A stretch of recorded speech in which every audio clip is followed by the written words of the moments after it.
What's going on, ladies and gentlemen? Welcome to another episode of Noodle Time, episode 178. I'm your host, Mark Segovia, alongside my co-host, Andrés. What's going on, Andrés? Been a while, sir. Doing pretty good. Been a while. Just a lot of things happening on my end for the past couple of weeks, but happy to be back. I've definitely been keeping an eye on the Dynamo for the past couple of games, and there's plenty to talk about. Life is lifing. Yep.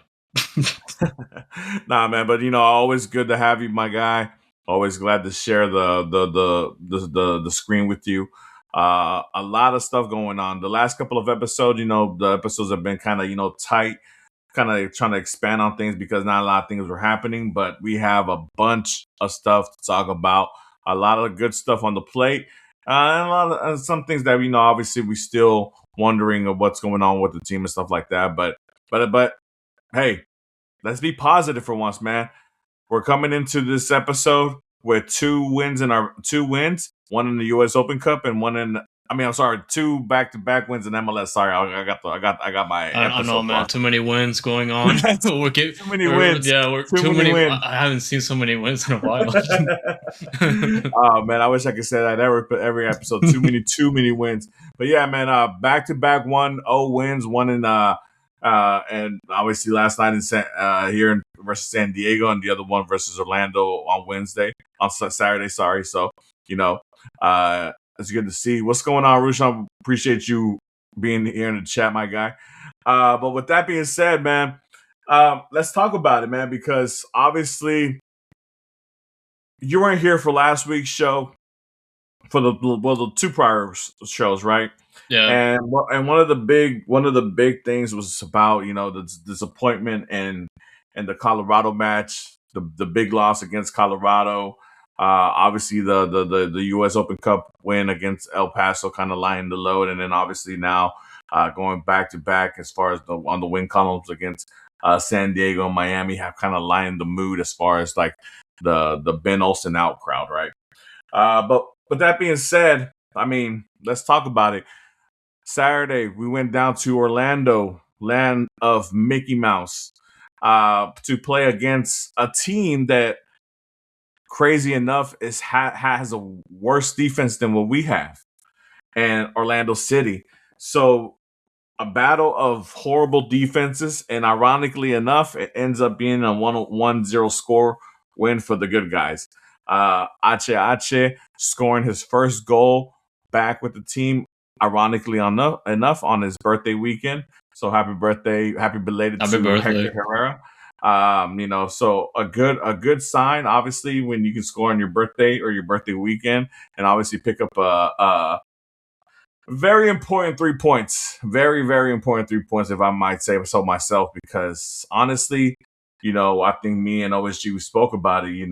I could have seen this match going two different ways, because I think Orlando City was one of those teams that coming into the season were a dark horse favorite in the East. Have a lot of talent. Obviously, the signing of Antoine Griezmann to come in after the World Cup is a major coup for them. But they are off to a horrible start. Oscar Pareja, who obviously we have a lot of knowledge of because of his time with FC Dallas, was canned 3 matches in due to the horrible start. And then obviously I was worried about this sleeping giant waking up. And they woke up. They woke up yesterday. But luckily enough for the Dynamo, they didn't wake up on Saturday. Andres, where did you watch the match? Were you able to watch the match? And then your thoughts on the match? I did watch the game. It was a little bit stressful because it was also my brother's birthday.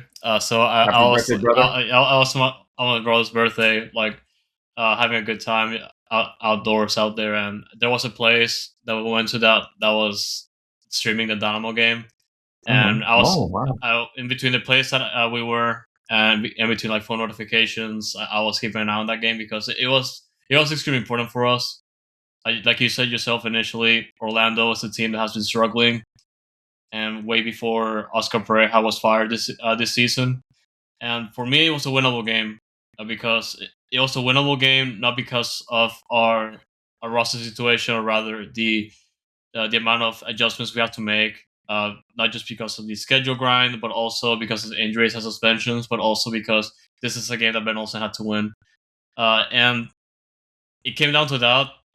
I was pleased with the result, but just going into the game itself, I was expecting a lot of things, especially with Ache starting and a couple of adjustments made as well.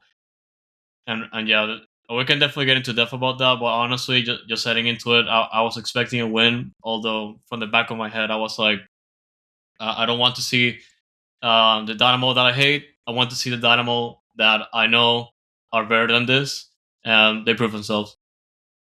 Yeah, I mean, it was an interesting match going in. Both teams were really going at it. Orlando City had a lot of opportunities to score. Unfortunately, because of the season they're having a Dynamo. It's kind of season where the goals that they usually score aren't going into the back of the net.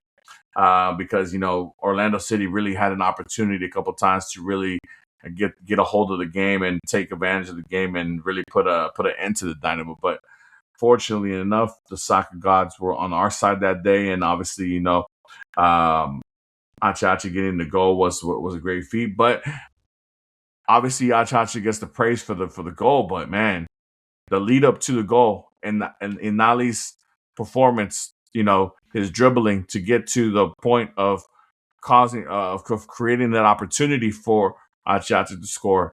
Can you speak on that? I mean, Inali, obviously we always knew that he has the talent to really be one of those special players on this team.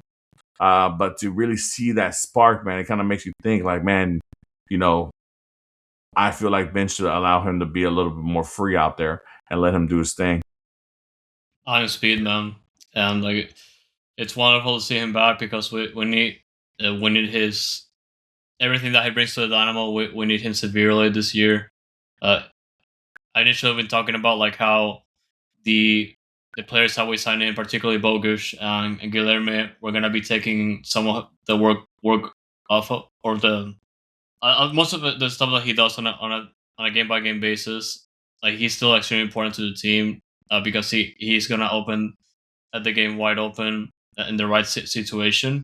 And I feel like to build up the goal towards Ache, he was absolutely clinical, and that finish from Ache was something else. So I'm glad with the play. I'm glad that Enali has been doing very well following his injury from last year, and after his recovery, I'm just so happy for him because he needed that. He's getting a lot of plays over the course of the season, but honestly, that's a little bit of a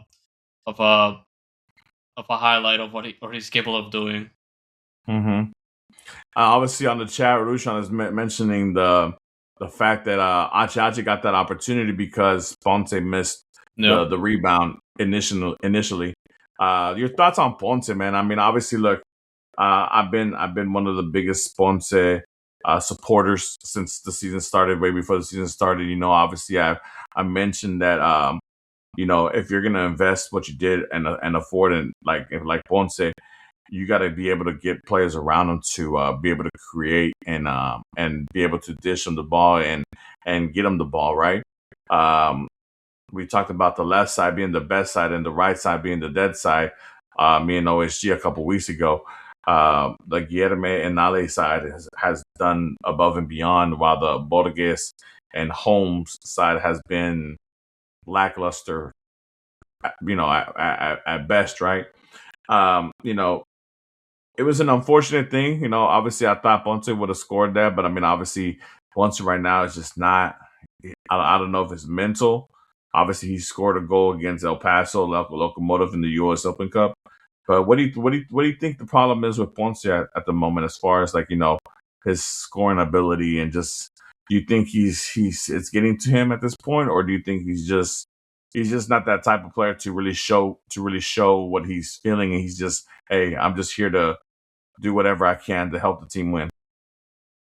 Like as a striker, he's just like struggling on the Ben Olsen system, and I'm sure Ben Olsen prefers him as a striker to start, mostly because of his physicality and he's able to make runs. But man, like as a striker, like it's just really disappointing to see him go out there and not produce as much as we're hoping for our most expensive designated player in club history. Mm-hmm. And like this year, I was hoping he was gonna get in there from the get go. I was hoping from that later on that it's just a matter of adjusting, but like it's getting embarrassing, man. Honestly, and I feel sorry for Ponce because I know he goes out there and sweats it for the team. He puts his back out there for the players as well. But like this is not a DP striker, man. Like this situation needs to be sorted as soon as possible because he's taking out valuable assets and a lot of expected out of him to be a difference. So it's really disappointing, man. Like it's either because I firmly believe this is a situation that comes down to how Ben Olsen plays him, and he sets him up to not score goals because you see him on the field and every single time, like he like 90% of the time, like there's no way for him to score because it's a bad situation. But at the same time, you get the opportunities like you saw like in this game against Orlando, and I'm getting ahead of myself with the game against San Diego. Like you're kind of like, dude, you're a DP. You cannot be doing these mistakes. You cannot be like putting those chances to waste because the team needs goals. The team needs to win games, and obviously the way to do that is by scoring goals. But yeah, it's just extremely disappointing because Ponce, like I said, I want him to succeed. But you look at how the way that Lingard played in the last game, also getting ahead of myself, and the players that we have available on the bench to go out there and make a difference, it frustrates me a lot. So yeah, if he's able to sort that out as soon as possible, of course I'm happy for him. But as of now, like it's just extremely disappointing. yeah. Obviously, we're the the game of soccer. It's a what are you doing for me now type of deal, right? And obviously, unfortunately for Ponce, I mean, he's played what 8, 9 total games already. Only the one goal against El Paso that I mentioned. Um, what's going on, Inferno? Shout out to Inferno. But yeah, man, it's a crazy aspect. I mean, like I said, when somebody's down bad, they're down bad, and it's an unfortunate thing. And I feel that I don't know if he just needs a little bit of a time off, or if he or maybe it's the system is not working for him. I don't know what it is because like I said, Ponce, like I said, I feel that he has the skill sets. I feel that he's the type of player that can thrive in MLS. But for some reason, like I said, it's like there's a force field when it comes to him shooting the ball. I mean, this particularly this season, and it's a shame because obviously the hot start that Guillermo is going, and Nali is doing really well. Borges is another one who I'm a little bit shaky on right now as well because I feel that Borges needs to start showing up as well. But obviously, we give him a little bit of a break because it is his first year back. He's still getting kind of acclimated, whatever. But I mean, and you can see that he has the aspirations to be involved and to make something happen, whether or not it's by him or by assisting the ball somewhere else. But when it comes to Ponce, man, it just the body movement and the aura isn't there, you know. And I feel like, man, like I said, I'm one of the biggest Ponce supporters. I hate the fact that the first thing people come out and say when something comes out bad in the match is Ponce, man. But it is what it is. We do rely on him as our number 9 to be able to score the ball and to be able to put us in situations to score goals, right?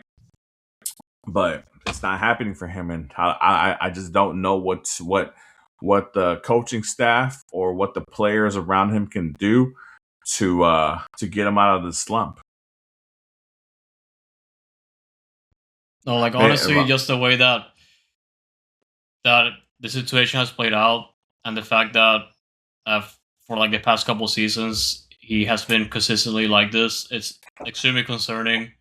And the way that the Dynamo have gone out to try and mediate the situation, it's also just extremely disappointing. And there's definitely a blame to go around, not just Ben Olsen, but also like the system around Ponce. I'm sorry, Ponce is set up to to play with, and it also goes back to him because the chances he gets he's wasting those, and we've seen that several times. So like it's half and half. So like it's all around a really bad situation, and like if he has to take a break, I would definitely be okay with that. We kind of saw that in the last game, but yeah, man, like it's just a matter of regaining that spot back through competition, because we do have players who are on the bench that are hungry to go out there. Yeah, I mean, and obviously, people are yelling out for Markinich, and then obviously the performance that Linger gave us against San Diego, and we'll talk about that here later on in the show. Obviously, it doesn't help Ponce's cause to keep a hold of that starting number 9 spot, right? But like I said, it's an unfortunate situation that he's found himself in, because, like I said, I think that he is one of those players that's he's a glue guy. I think he gets along with everybody from the club. I think everybody in the club likes him, and I think everybody in the club would like nothing else but to see him score the ball, and things of that nature. Because I do feel when he scored that goal against Locomotive, I think a lot of people were really happy for him, especially his teammates on the pitch, to see that ball go in, and hopefully it being the first of many, especially in the MLS. And obviously there's been 2 games after that, and he had that opportunity against Orlando that we talked about earlier, that he just missed up close range. But it's just I think 99 out of 100 times I think he makes that, but it just happens to be that one out of 100 that it got blocked, and the goalie just happened to be in the perfect position. Or it wasn't. I don't even think it was the goalie. I think it was a defender who blocked it out the goal or whatever. Pretty much. But it just it's not happening for him right now, and that's the unfortunate thing. And we need to figure out how we can get him back in tune, scoring goals, because I think if we're going to be successful this season, he's going to have to be a big part of it, and obviously, we don't think that the Dynamo is that type of club to make any drastic changes, or anything like that. So obviously, because obviously we've been a couple of us have been calling for Ben Olsen's head, and he's still here, right? But like I think Ponce is our number 9 for this season, and like I mentioned from the beginning of other episodes, that this is a make or break year for him. And right now he's not only breaking, but he's shattered. He's shattered. So I guess we'll need to see. Like I said, I'm still Team Ponce. I'm still hoping that he can figure out a way to turn it around. But we'll see. But anything else you want to say about this Orlando City game before we move on? Honestly, like it's like I said initially, it was a winnable game from the get go, and I'm happy that regardless of how the Dynamo played overall in that game, I'm still gonna credit the team for the win, because at the end of the day, all that matters is to win the game, and they got their first road win. They got the first clean sheet of the season too, so it's something to definitely build up on, especially like we've been harping on for the past couple episodes that I've been at it, that there's been issues with consistency in the back line, and just the scoring output has been horrible. And there's is it progress, sure, but it's more so about building up from here. Yeah, for sure, man. Obviously, another thing that you mentioned, clean sheet for the defense, which is something that these guys really needed. Their first one of the season. Obviously, we're about to talk about their second one of the season here in a bit. So it's great to see for those guys for confidence as well with Antonio Carlos and Andrade and then Agustin Rech, who out of nowhere, now is finding himself playing starter minutes, and doing a great job with the opportunity that Ben Olsen has given him. He did a great job against El Paso, and then it's obviously continued in the Orlando City game, and obviously he started the game against San Diego, and it's great to see that a young player like that has taken full advantage of his opportunity, and he's doing big things. That's a big boy. That's a big boy. Shout out to Herman for getting that interview with Agustin a couple weeks ago. So if you haven't seen it already, it's the latest Dynamico episode. So check it out either on Foxtrot TV or your podcast platform of choice. For sure. Does Herman stand next to him? Herman, yeah, like they're sitting down, but like you can tell like Agustin is a giant tower. Like you can tell right away. Yeah, it would have been funny to get a picture of Herman standing next to him, but yeah, shout out to Herman. Shout out to Agustin as well. But with that being said, let's talk about yesterday, man. Yesterday, San Diego FC comes into Shell Energy Stadium to play the third ever match against the Houston Dynamo. And hey, if we did it once, why not do it again? A 1-0 win against against the team, second clean sheet of the year.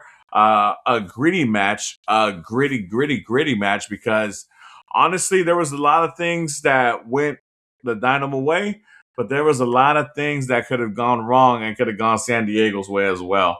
Again, for the soccer gods are with us at the moment, so let's take that opportunity and collect as many W's as we can, because we all know that the soccer gods can turn against us and create havoc, especially when it comes with the refs and all that stuff. But again, how did you consume the game? Were you able to watch it? And what did you think about Alioum's goal? His first goal back as a Dynamo player. A great goal from an assist from Linger. Your thoughts about it? No, yeah, it was right after work. I got home and the game happened like an hour later. But yeah, heading into this game, I knew for a fact that San Diego wasn't as insane as last year, but they were definitely still pretty good. They still have Andrés Dyer. They still have like really good offensive choices that could have made a mess out of Houston's defense. Also considering our situation with the fact that we have not been able to just lock down those wings. And honestly, I was somewhat pleased up until the end of the game. But man, going back to Aliyu, man, like I told you when we got him back from Columbus, I told you, man, get those trading cards ready for the giveaway, man, because we're about to hit 400 subs, and the people want Aliyu cards. So shout out to Aliyu Army. Aliyu Army, we're back. We're back, boy. We're back. Yeah, hey, we're back. Hey, shout out Rushan. I think he's like Lieutenant Colonel on that one. Shout out Rushan right there. No, and shout out to Juan Pereira from BCS. He's like the commander. There you go. Yeah. No, I mean, obviously it's great to see. I want to talk a little bit about, obviously, we just spoke about Ponce and the drag and the unfortunate season that he's having. So obviously, Ben benched him and put Linger in as the 9, and hey, Linger was out there. He was out there doing things, showcasing what he can do. Obviously, the assist on the goal. He had an opportunity to score a goal himself, but unfortunately, it's one of those things, man. Sometimes it just seems like the ball doesn't want to go in. Like the ball hit both posts, and for Linger and doesn't go in. It's crazy. It should have been an easy goal for him to score, but that's the Dynamo way, right? To make us suffer even through the wins. But your thoughts on Linger's game? Obviously a lot of great things. The unfortunate red card at the end kind of puts a little bit of a dark cloud over it, because obviously when you play a game like that, you're like, oh well, obviously let me start him again this Saturday, but obviously he won't have the opportunity because of the suspension due to a red card. But your thoughts on Linger, his game overall, and what your thoughts on the red card? Because I think it was, in my opinion, I think it was a pretty stupid red card for him to get so late in the game. Linger had a fantastic game, man. Linger from the start of the game, he was just able to try and open up space to create those plays for everybody that has been supporting him. Particularly, you could say that Bogusz and Ali have been like all over the place, thanks to Anali after Bogusz came out because Anali was subbed in the second half, but through Guilherme and the support he was getting from the back, also for Busat, like he was getting in there. And I was very impressed with like how much he has been contributing to the game and to open not to make the run and open up the game or like open up the right lane for Aliyu to come in and just put it like almost upper 90. Like that was a fantastic play, honestly. Like it looks pretty simple. It looks pretty simple, but Linger opted to wait, which is definitely a risk because he wasn't in the right opportunity to try and make a run for it.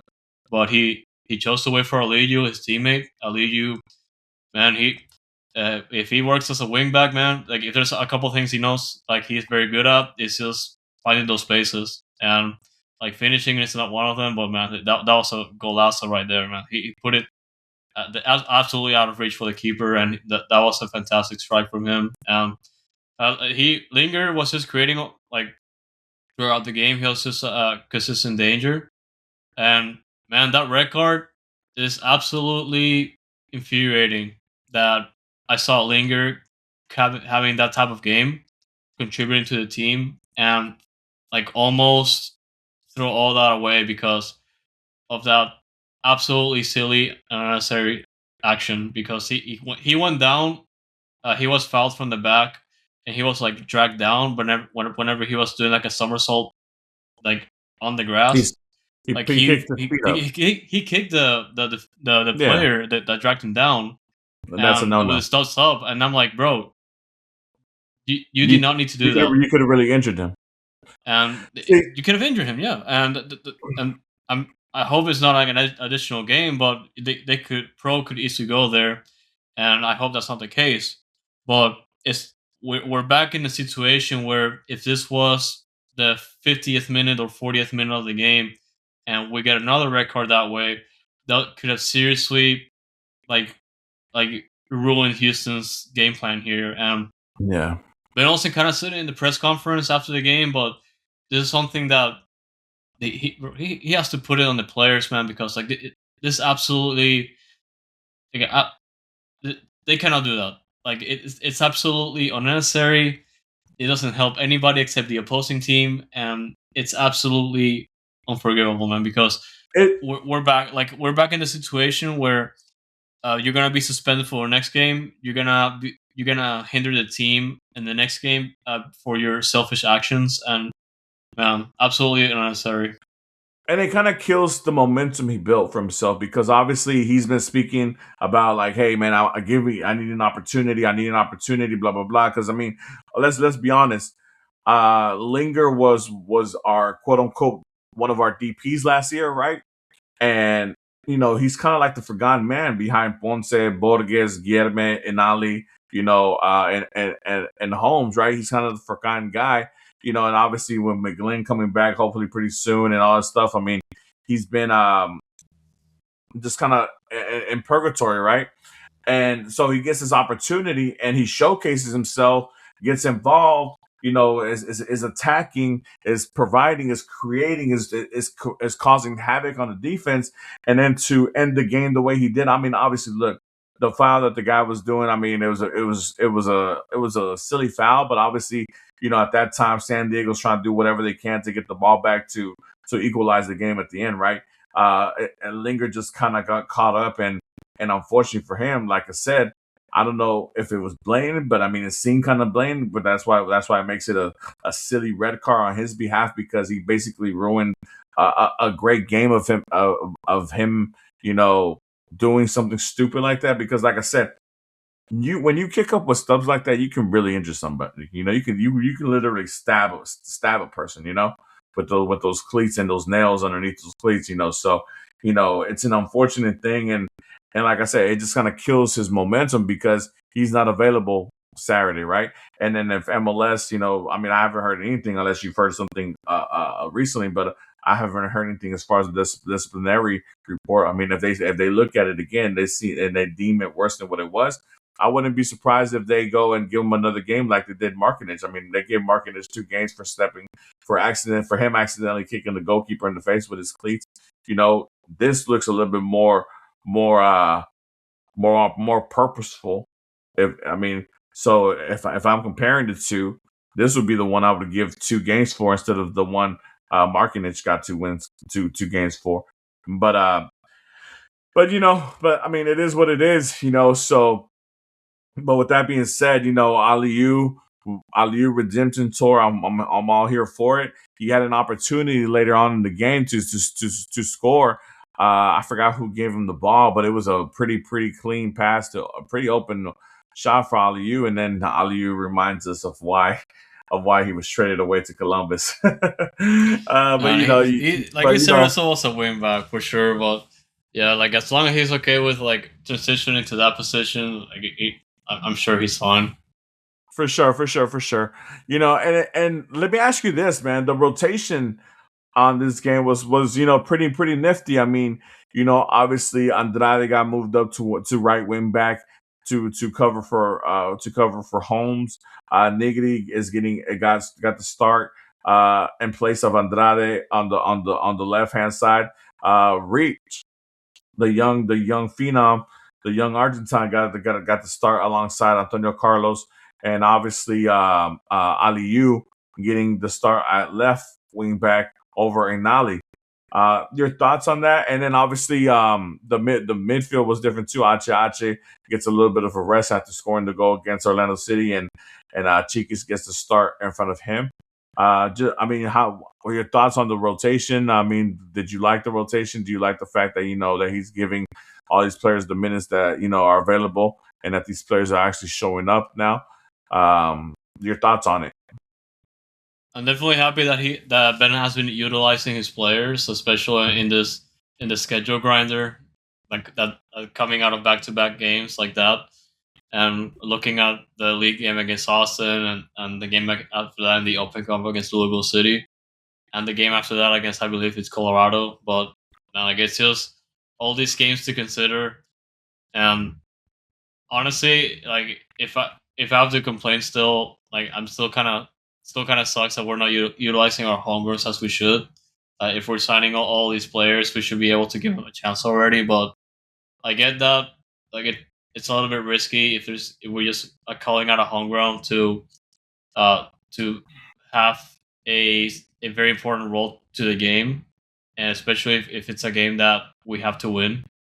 And obviously, Ben Olsen is in a situation where he has to win games after wasting opportunities at home and away already this season. So I definitely understand in that aspect, but at the same time, we gotta get those opportunities for the homegrowns and some of those players. And yet again, it's something that can be done probably through the Open Cup next week. But overall, like I'm also like happy that like all the players have like the or that you could say that the players that have the most experience with the first team are getting brought up to these important situations, especially rotation. So far they've been performing. And obviously, one of the big things is the return of our captain Artur. I forgot to mention this about him returning to Orlando City, but I mean, hey, Artur playing 2 games and ironically enough, 2 wins. What do you think the importance of Arthur's return is going to be to the club? It's huge. At the start and coming off last season, he like the form from last year, like it wasn't ideal, and he definitely. I felt like he needed some time to definitely like look at what's wrong and try to improve on it, especially with this new roster. And it definitely sucked that he was out with an injury. But at the same time, I feel like this was like a blessing in disguise to just go back, get some rest, recover, and get back to training because I feel like he needed to take a look back and see what was wrong. And obviously, it's still early because he just recovered. He just came back from injury, in the game against Orlando. But I'm definitely happy with the progress so far. I hope he definitely improves upon his game from last year, and I know he's capable of doing that.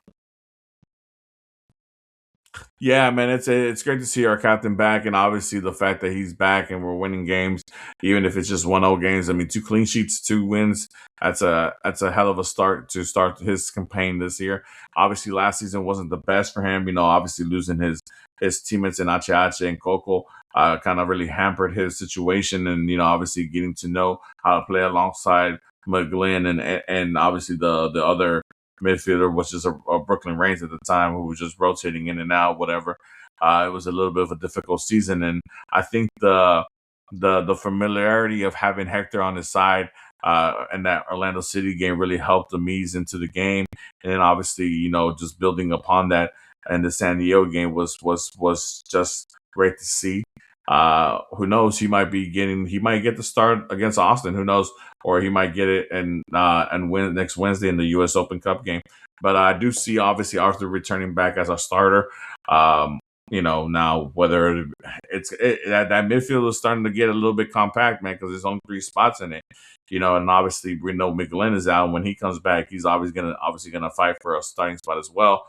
But as for you, who would be your 3 ideal midfielders? Obviously we're talking Arthur, we're talking Cheekies, we're talking Samaseko, we're talking Hector, we're talking McGlynn. Who would be your 3 to start, man? If you were Ben Olsen, I'm definitely missing Jack McGlynn. Obviously, it's been a while since he has been playing, and I hope he gets to recover. But if we're being realistic, or rather just looking at the players that we have available, I try to save Hector Herrera as a rotation player, and you don't want to overutilize him unless it's absolutely necessary. And Diadi Samaseko, man, it's been very impressive in the games he has played so far, and he's been holding things down. And having Artur back is definitely extremely ideal. And the question for me, it's more so if we want Artur sitting back and have Chigi Bulsat in the role of Hector Herrera without Jack McGlynn, and it's tough because I definitely want both Artur and Diadia sitting back, and I wasn't so convinced with Chiki Bulsat playing a more attacking role so far. I'm guessing it's just kind of he's still getting acclimated still, but I feel like with the current roster, with the current situation, not considering injuries, I feel like that's our best call because we're playing much better with Diadia and Artur sitting back there and helping defensively. Yeah. Well, we'll see. I mean, like I said, it's good to have these competitions, right? They push each other, and the fact that we have all these games coming up at the moment right now because of U.S. Open Cup and MLS.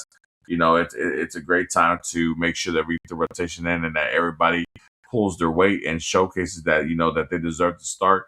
And makes it that much harder for the coaching staff and the head coach to actually decide who gets to start game in and game out. Let's talk about the last 20 minutes of this game. Basically when San Diego picked up the red card, I was a little flabbergasted at how that game ended. Yep. It's a little bit of what's the word I'm looking for? Disappointed or it's not disappointing. It's a little bit crazy to me to see the way San Diego was able to pressure with 10 men against the Dynamo, and especially continue to play from the back, knowing that you have that you have an extra man, which it almost cost us when Bond almost lost the ball. And for some reason, I don't know if it was just a brain fart. The San Diego player that stole it decided not to shoot at first glance, because had he done it, he would have scored. But I guess, like I said, when the soccer gods are with you, the soccer gods are with you. But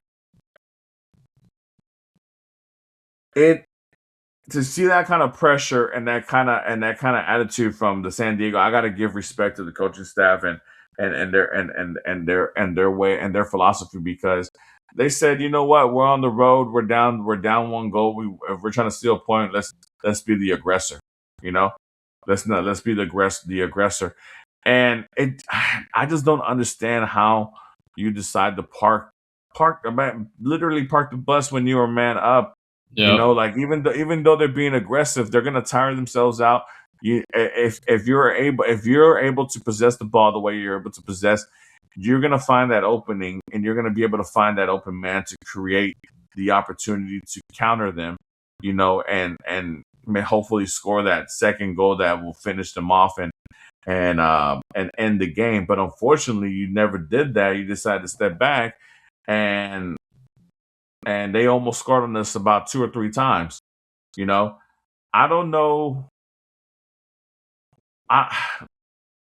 And from one standpoint, I understand, but in another standpoint, I don't. I just don't get it. You're at home.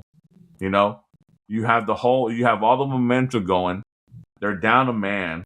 You're obviously showcasing that you're able to get the ball into their half. The fact that I look at the final stats, that they were able to have 70% possession in the game, it's crazy to me. It is insane. I was under the impression that we were able to try and get back control, like after that record for San Diego. It was kind of the opposite. San Diego was just playing much better with 10 players. And they were. They kind of were just like proving at the start of the second half, especially, that they were like pressuring Houston like every single time the ball was sent back. And it's definitely because they trained for it. They were looking out for it before the game even started. And man, you mentioned the Bond miscue there. That was gonna be a mess, man. And I was absolutely ready to say Pedro Cruz in, man, because that is absolutely unforgivable. The way that like he was just gonna let that ball loose, but nothing happened, which is good. But at the same time, like San Diego putting all these players forward, and Houston just absolutely struggling to get the ball across, or like hold the ball enough so like Dynamo can get like support behind the ball, and they either lost the ball like almost immediately, and San Diego was able to recover, or like you kind of just look like Houston was just, like you said, parking the bus and just waiting for the ball to come over, and with that, like still like Houston had a lot of opportunities to they were able to recover the ball a bunch of times, so credit to them for that. But you kind of said it yourself, like it's just disappointing that with a man advantage, we're not able to capitalize on that. Yeah, so aside from the Bond mistake, and they had multiple chances to inside the box. A lot of crosses, a lot of passes were getting through them, and San Diego had good looks at goal, man. And then the unfortunate part at the end of the game where they get a free kick right outside the box with that Nigris handball. That was luckily right outside the box. Otherwise, automatic penalty, and you know how that goes. It's crazy to me, to see how flustered this defense can get by parking the bus and by playing out of their style. Because I don't think this team is meant to park the bus. This team is meant to go out there and play their game and go out there and showcase something, not to just stick around, play defense and absorb the pressure of whatever team is coming to attack them. That's not the way to play. I mean, you gotta take advantage of the fact that that you have openings and that you have a extra man on that as well, and get on the counter. And they had an opportunity, obviously. That, like I mentioned, they missed Aliu shot that he missed was one of those things that Aliu missed a shot, Bogus missed a shot. I think Ponce also had a chance. Yeah, and then Achache missed after the at the goalkeeper halfway almost line. Yeah, on the halfway that was line. a little bit tougher, but Yeah. still, like the goal was wide open. That one not so much, but I mean, but like I said, it's just infuriating, where Yeah. like I don't understand the extreme defensive mindset that that Ben Olsen has been on as of late, and it's just not my cup of tea. I think you would have learned that from the FC Dallas game where he decided to park the bus, and it just you couldn't withstand the pressure with 10 guys, and then the 10-man team is putting extreme pressure on your full team, and look what they end up doing, and then on top of that, they were able to force so much pressure to the point where they were able to cause a red card for one of your own players, and then they evened up the game at 10 players. So I don't know. It's that those are one of those things where like that gets me back to the question. Even though Ben Olsen has had this 3-game winning streak now with obviously the win in the U.S. Open Cup and then the 2 MLS Cup games. I mean MLS games. Are we ready to just give him a little bit of a breather and not worry about transitioning coaches here, or or are we still on the hey? We might need to start looking for somebody better to coach this team. I've been on the expectation that we're gonna have to move on from Ben Olsen at some point, and I feel like OSG like said it well. Like Ben Olsen was cut. I feel like Ben Olsen had like a caretaker role in that when the Dynamo were in a pretty tough situation, particularly the turnover after Paulo Nagamura, and and Ben Olsen needs to be credited for everything he has done for the Dynamo. Yeah. But they need to come up with a plan in case things go south, because the Dynamo these 2 wins definitely like give a lot of breathing room, uh, considering that we have to have a lot of season ahead. But just like that, like things can go south very quickly. If you don't get those results, you're gonna be in a bad spot if you want to make the playoffs. And we kind of talked about this with Ted Segal whenever we interviewed him in the first game of the season. Now it goes back to the expectations in the off season after a really bad season last year, and it goes back to accountability. And Ben Olsen needs to get sort of results if he wants to stay, and that doesn't take away his accomplishments, like I said. But at the same time, like the league is evolving very quickly, and they're gonna catch up. Yeah, and Rudishan makes a point that obviously Ben Olsen is Pat's guy. They work together at DC United and all that stuff, and things of that nature. But I mean, obviously, at some point, it comes to a point where like, hey, you're my guy, but I need to make sure that I'm able to. I'm either gonna end up going out the door with you along the way, or I'm gonna save myself and bring in somebody who can continue my reign here as Dynamo GM. But like I said, look, he's gotten a little bit of breathing room. Unfortunately, with the wins, we're still hovering around 9th and 10th place in the Western Conference. But obviously, you always want to win, and you'll get the wins as any way you can. But let's anything else you want to add about the San Diego game before we move on, because obviously we got a couple games that we got coming up, some juicy ones, and we want to talk about that and get our predictions in. I mean, yeah, shout out for the consecutive wins and clean sheets now. Like it's definitely a sign of progress.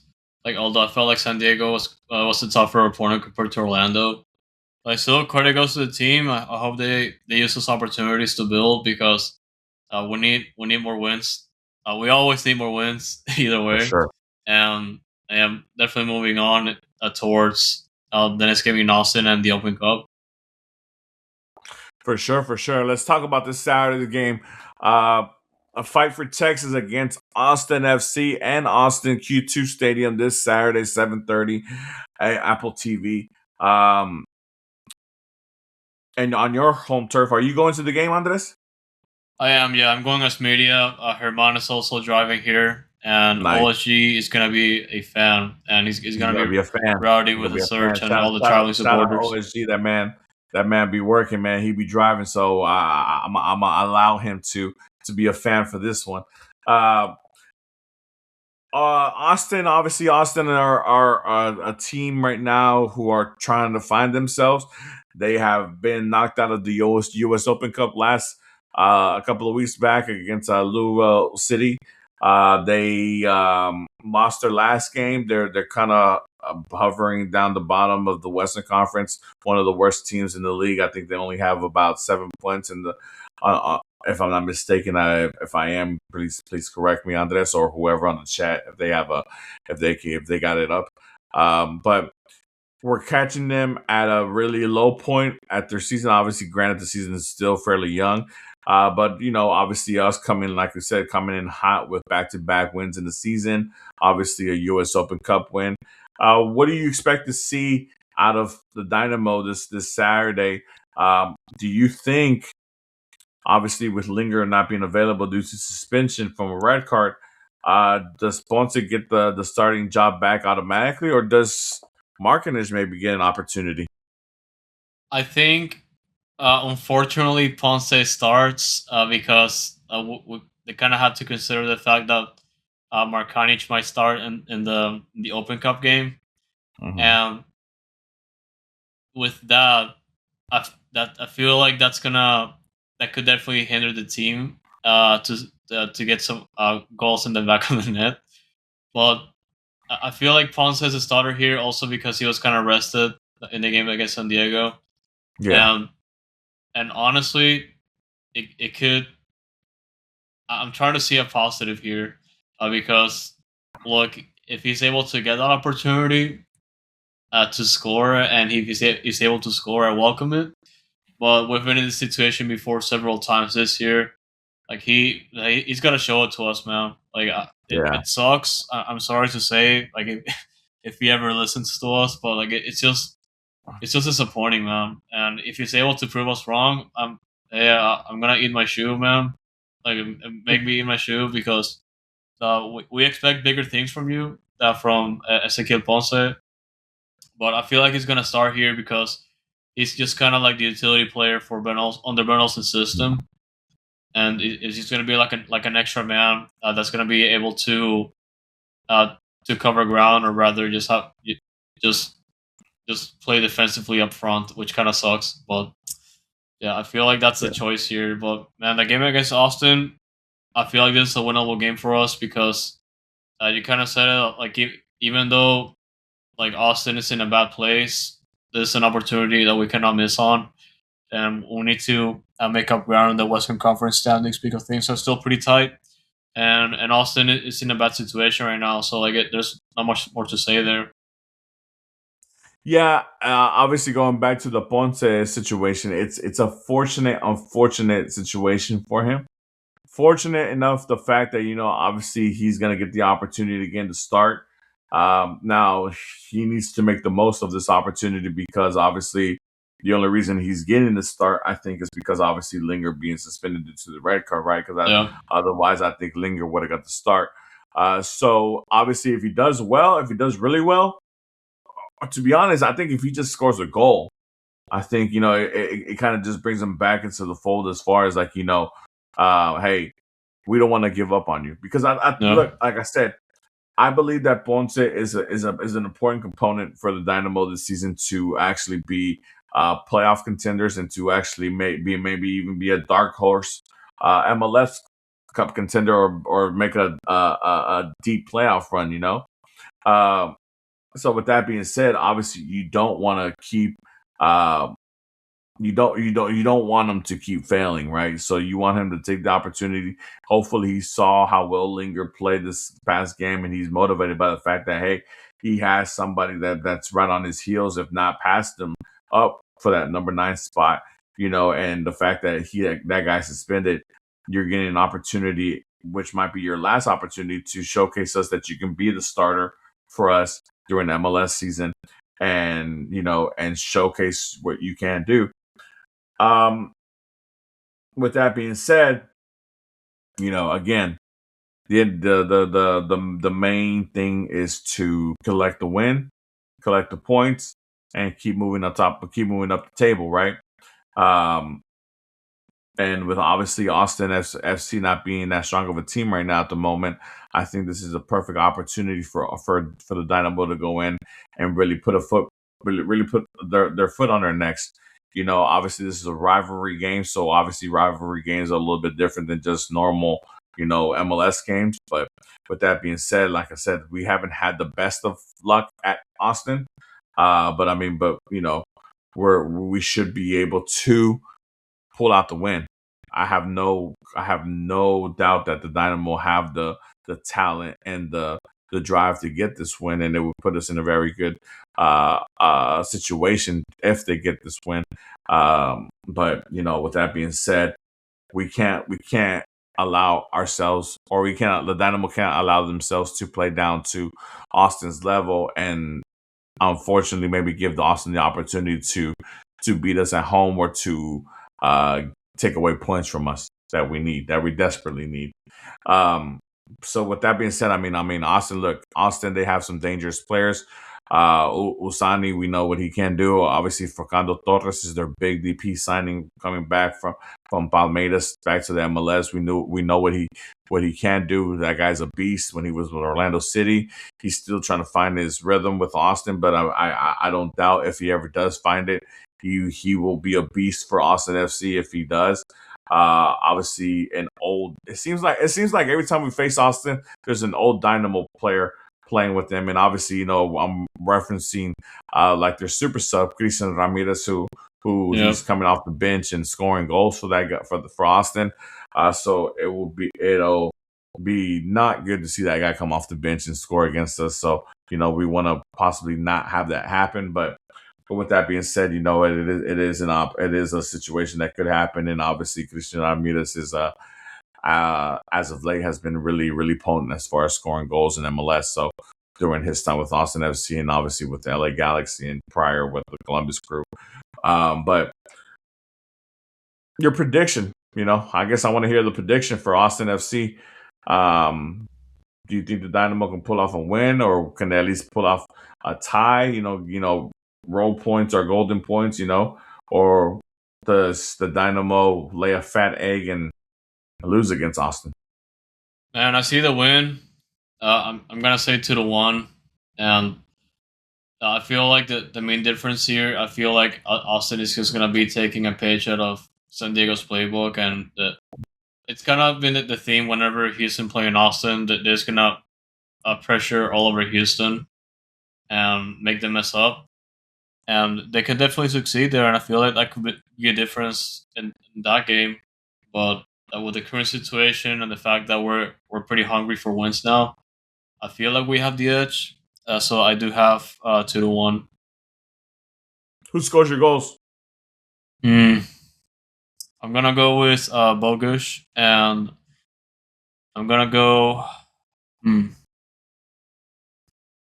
I don't want to say Aligi because it might be bad luck. He's not gonna be scoring again. Like I want to save. I want to save that for another game. Because I feel like he's gonna score. But I'm gonna say Guilherme. Yeah, Borgus is just like obviously Ponce is really taking the front page as far as disappointment as far as Dynamo players, but Borgus is not too far behind them, man. Borgus really needs to get involved. I need to start seeing the ball get put in the back of the net, or at least some assists. Obviously him being our big acquisition this offseason. We need to start seeing something from Mati, and it's not for a lack of trying, because like I said, he's out there, he's running, he's making the runs, he's 1v1 against defenders and things like that. It's just been very unlucky. Been very unlucky. Just let's hope that luck can be turned around. Borgus, not Borges. Well, he's playing bogus right now, so that's why he's. So but with that being said, I'm gonna go. I'm gonna be a little optimistic, and I want to continue the clean sheet theme. So I'm gonna go 2-0 Dynamo. Maybe we get our third clean sheet. I think that the Dynamo's defense, especially with Augustin getting more experience and getting more acclimated being a starter, and just getting more experience and really making that role his own, and obviously Andrade, he's man, whoever scouted him and brought him in, man, I'm so glad that they got him, man. Andrade is quickly becoming one of my favorite Dynamo players. I just like his enthusiasm, his run, his passion on the pitch. It's a great thing to say. Like, I would love to have a team full of Andrades if I could, but yeah, I think Dynamo can pull it off 2-0. A lot of the guys are going on the bus or spending a little bit of time in Austin. So, hopefully those guys can get rewarded with a win. And obviously you being in Austin yourself, hopefully you're rewarded with a win for your efforts out there. So, we'll see what happens. And obviously it'll be good to put that much more distance between us and a rival. That would give the Dynamo 15 points if they pull that win out. I believe, right? 15, 14 or 15? Yeah, 15. We're at 12 right now. So it gives 15 points, and Austin has, 7 points at the moment, if I'm not mistaken? Yes. So that'll put some distance between us, and hopefully if some other games play out the way we need them to play out, that'll put us in the thick of things as far as playoff seeding goes. But we'll see. Obviously, the only thing we can control is us as the Dynamo winning. So hopefully the Dynamo can do that and pull out the W in Austin. But before we go, that's not the only game going on. There's going to be another game before we come back on next Thursday, and that is the U.S. Open Cup tournament round of 16, which we will host here on Wednesday, 7 o'clock, if I'm not mistaken, against Louisville City FC, the team who defeated Austin FC in the round of 32. Your thoughts on that one, Andres? I think I'm more than certain Linger will start in that game since it's not an MLS game, and obviously, that way he can continue his hopefully continue his good showcasing. But your thoughts on that game? Obviously, like, the U.S. Open Cup is a great tournament where we can use that tournament to give a lot of players who are not getting a lot of minutes. They had a great showing against El Paso, a team who was undefeated in USL. That was coming in with a lot of confidence. Louisville City FC is going to be coming in with a lot of confidence as well. Like I said, one of the 3 USL clubs that defeated an MLS side in the round of 32. Just your thoughts on that, and what do you expect out of the guys in orange on Wednesday against Louisville City FC? We still have to take Louisville City seriously because they're the leaders in the Eastern Conference and they're no slouch. But it's definitely an opportunity to field some of our players. And you kind of mentioned Lingo already; he's going to be arrested, I feel like he's definitely going to play here. Markanj is definitely going to play. I hope that we get to see some homegrowns for those players because we've been a little bit overdue for that. Also, a good opportunity to make some players rest a little bit before the game after that. And yeah, like I feel like it's a good opportunity still to win. We're still decently deep into this tournament, and obviously it's one of the very few avenues we have to make a Conca champions if we want to dream there again, and yeah, like we gotta go all out, man. I'm always gonna say it. Open Cup is a pretty important tournament, and we should be taking it seriously. And I hope we win. Yeah, especially with the fact, like I mentioned, we won't have Leagues Cup this year because we weren't one of the 18 playoff teams. This is really the only alternative way of making it to the Champions Cup unless we win a Supporter Shield or win the MLS Cup Championship or one of the at-large bids. Depending on how everything goes. As far as the other tournaments and stuff like that, and placing goes for the MLS teams that are available to go to Champions Cup. But with that being said, I mean, I'm excited for the guys being in this round of 16. Obviously, and especially being at home, and they were fortunate enough to get a USL side, but not just because it's a USL side is that you're going to take them lightly. This is a professional team that's going to come in here, and they've already tasted the blood of an MLS team, and they want more. And to go back to back, against MLS teams, and to move on into the quarterfinals. It would be a big achievement for that club, and obviously they're not going to go down lightly. At least I don't think so. So I think, I'm not sure about how many Dyna Dos players, if any, are going to be put in that game. I think it's going to be more of a rotational kind of thing where obviously we'll see Linger. I think Markinich will get a start. I think if Borges continues to be on a slide, I think he'll start.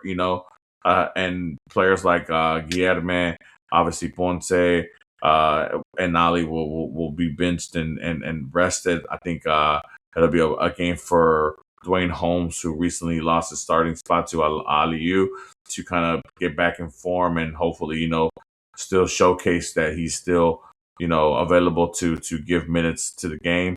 And obviously the compact midfield that we have, I'm not sure who's going to start Saturday against Austin FC, but whoever does it, I'm pretty sure we'll get to start against Louisville City FC on that Wednesday.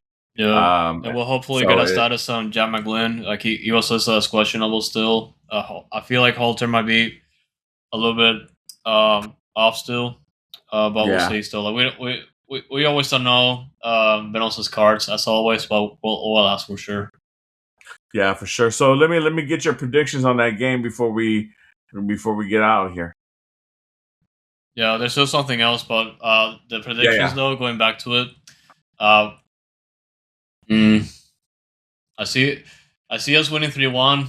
Like if it's good, I still hope we don't concede, kind of like what we did with El Paso. But like I said previously, I feel like this is going to be a more difficult game compared to the game against El Paso. Yeah, I'm not gonna lie. I was thinking 3-1 myself. So maybe hopefully great minds think alike. And it's a 3-1 victory. I mean, at the end of the day, when it comes to these tournament games, obviously it would be nice to do. It'd be nice to get a clean sheet, but I think the most important thing is just surviving and advancing. So obviously in this tournament, it's a one game playoff every time you meet up. So you're just hoping to get the win so that way you can move forward to the next round.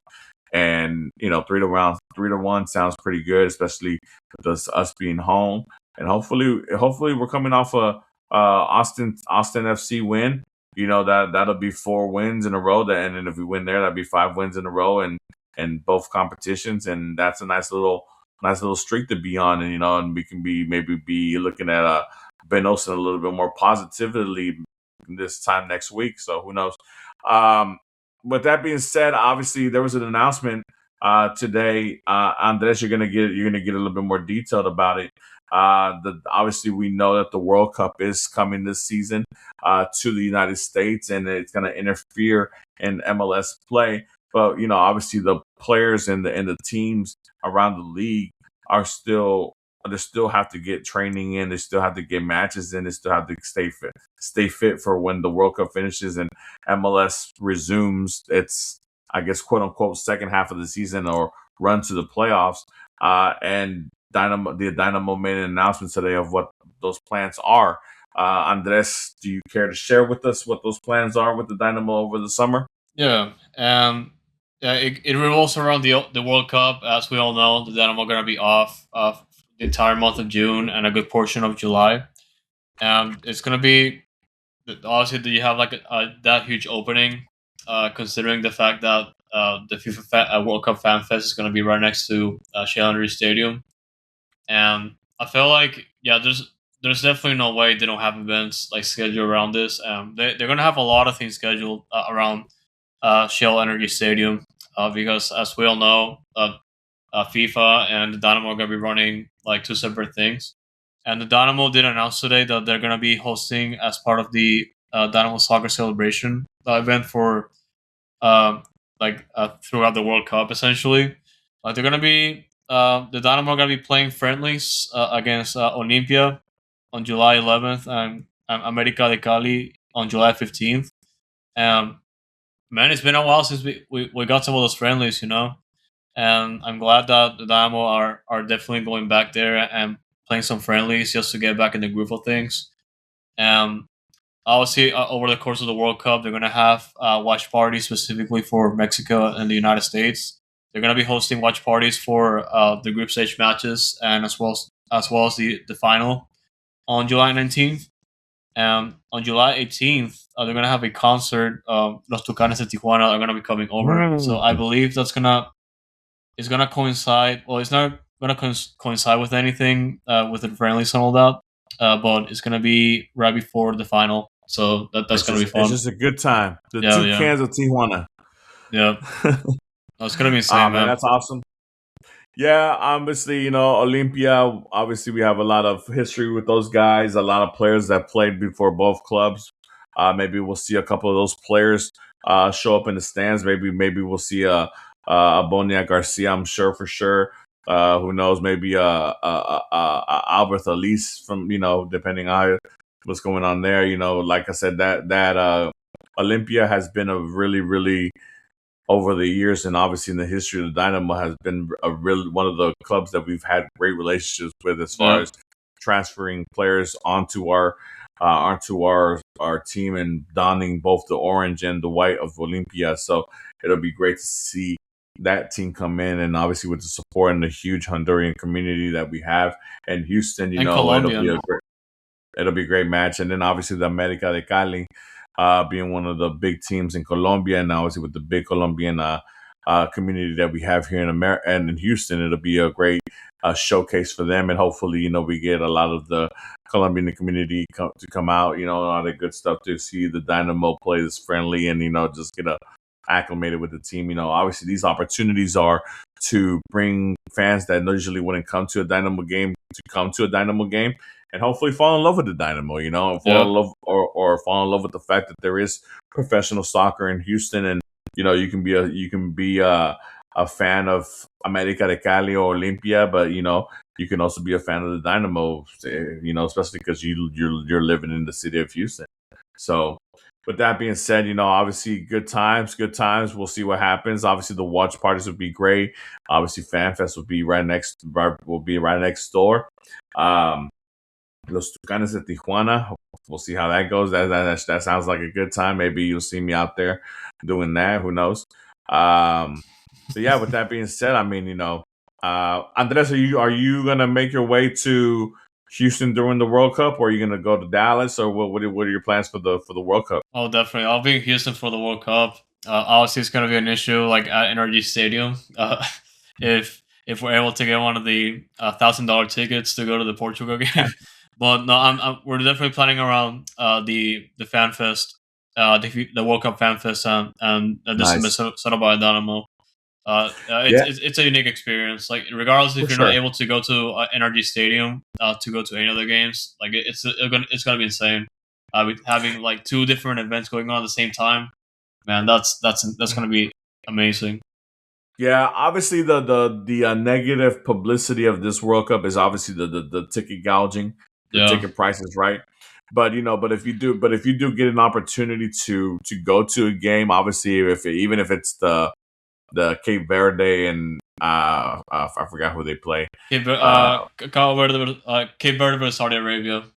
There you go, that game. I mean, obviously, look, hey, it might be the cheapest opportunity to get to go, but it's the experience of going to a World Cup match. Especially for maybe those who don't really have the funds to go travel to, to wherever the World Cup goes to next, and all that stuff. It's the opportunity to go see a World Cup and be involved with that kind of festivities and all that good stuff. But obviously, finances are first, and the financial strain that these games are going to hold against people is it's crazy. But we'll see what happens. Right now, the prices look a little crazy, but who knows? Maybe something happens along between here and there, and those prices come down a little bit, to something more manageable, and you're able to go enjoy a game or two, or whatever, or go enjoy the FanFest. Man, dude. Like obviously, for those who don't know me, obviously I work in an industry that's involved with a lot of sporting events and a lot of major events that happens along the city, and just watch parties are going to be everywhere. Just depending on what type of community or what type of people you want to hang out with or whatever. Shit, man, it's a global event. So you're gonna be hanging out with the people. The people are gonna be people, The people are going to be out here. I mean, shit, you might decide to make a little trip to Dallas, or you might be anxious to make a little trip down to New Orleans or Orlando, whatever, and do it out there. Who knows? But the World Cup is something that does unite the whole world, and it's going to be great to see people from other parts of the country coming down here to enjoy our city, and obviously to experience those games, those emotions, the ups and downs of qualifying, moving on to the next round, the knockout round, stuff like that, and eventually crowning a new champion, or hopefully a back-to-back champion in Argentina if they're able to do it back-to-back. If they repeat, that will be insane, especially considering the teams are involved. Yeah, so but with that being said, man, it's just a couple of days away. I'm not a couple of days. I mean, I think it's like 50 days, like 50 days away, something like that, if I'm not mistaken. So I mean, we're inching closer and closer every day that goes by. So eventually it'll be here. It'll be tomorrow. As soon as you know, it's gonna be tomorrow. Yeah, exactly. So, but with that being said, Andres, let the people know where they can find us. Of course, man. At dynamicfoxtrot.com. Those are that's like the gist of it. But of course, like most social media, Instagram, X, at Dynamic Foxtrot is going to be the handle that we're going to keep you guys updated in all aspects when it comes to Dynamo Dash. Those, man, watch some Dash. They're pretty good. They're coming back from the international break. They're battling for a top five spot in the NWSL. Those, man, unbeaten, undefeated, fighting for first place. They absolutely got a huge point here in Austin whenever they play Austin FC2. Man, they got a pretty big win last week as well. And man, watch those teams. If you get bored of the Dynamo, watch them because they've been extremely good. So check out those tickets. They're pretty affordable. Those games are free, but they're not gonna be back at home until after the World Cup because HSB and Sabercat Stadium is gonna be used as a World Cup training site. But yeah, just watch those on YouTube. The games are free as well. But yeah, stay tuned to our content. We're gonna be covering all those teams all together all throughout the season. And as always, we do appreciate everybody that has been tuning in live on Foxtrot TV here on YouTube. Shout out to Rushan, Inferno. Shout out to Jeff Strong, G Money, and everybody that has been tuning in over the course of the night. We appreciate you guys as always. Man, we're 9 subs away from 400. Ooh, man, 9 subs away. 9 subs. So we do appreciate the subscriptions, guys. Thank you so much. And we ask you to share our channel to any Dynamo Dash fan that hasn't subscribed yet. Make sure to subscribe because it means a lot to us, the support that we've been getting. So don't forget, subscribe, like our videos. It helps with the algorithm. And yeah, we do appreciate, as always, you guys tuning in live. And man, just watch out, man. We got obviously the giveaway coming up as soon as we cross 400 and everything that we've been working on this season leading up to the World Cup. So it's still big. So I thank you guys as always. Yeah, guys, just to piggyback off what Andres says, thank you for the support, the continued support. Shout out to the guys in the chat, Rusan, Giuseppe, Inferno, all you guys. 9 subscribers away, dude. Yeah, we're single digits away, man. 400 is gonna come and go. The sooner we can come, the sooner we can go to the next milestone. And like I said, giveaway at 400 subs. As soon as we can hit that, we can move on to the next one, and we can look forward to 450 and do the next giveaway, man. So help us get there. Obviously, I know you guys will. And again, thank you for the support and everything. And like I said,